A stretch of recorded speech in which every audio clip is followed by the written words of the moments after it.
భారతదేశంలో ఈరోజు semi conductor అంటే ఒకప్పుడు 100కు 100% సెమీ కండక్టర్ మనం ఇంపోర్ట్ చేసుకునేటం. సెమీ కండక్టర్ ఎందుకంటే మీ దగ్గర మొబైల్ ఫోన్ ఉంది, నా దగ్గర ఉంది.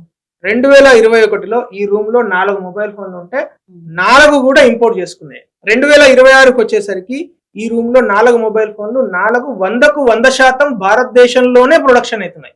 దాంతో పాటు మనం 3.5 లక్షల కోట్ల రూపాయల విలువైన ఎగుమతుల మొబైల్ ఫోన్లు వేరే కంట్రీస్ పంపిస్తున్నాయి. 4 సంవత్సరాలు జరిగింది కదా. Let us come back to semi conductor. Semi conductor అంటే ఒకప్పుడు భారతదేశంలో 100% ఇంపోర్ట్ అవుతుంది.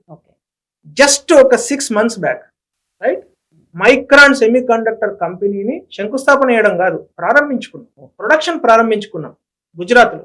With in next 5 months ASML Tata ధోలేరాలో గుజరాత్ లో ఈరోజు సెమీ కండక్టింగ్ కంపెనీలో ఏఎస్ఎంఎల్, ఇప్పుడు మనం మాట్లాడుకుంటున్న ఇది Netherlands company ASML, Tata group లో 1,00,000 కోట్ల ఇన్వెస్ట్మెంట్ చేస్తుంది, $11 billion. ఈ సెమీ కండక్టర్ చిప్ మ్యానుఫ్యాక్చరింగ్ లో ఏఎస్ఎంఎల్ హ్యాస్ అ యూనిక్ విధానం. వాళ్ళు తయారు చేసే విధానం ప్రపంచంలో వేరే వాళ్ళ దగ్గర లేదా టెక్నాలజీ. ఆ సంస్థతో చేసుకున్నాం. ఈరోజు తైవాన్ అని మాట్లాడుతున్నాం కదా. ప్రపంచంలో 100 చిప్స్ తయారైతే దాదాపు 70 తైవాన్ నుంచి.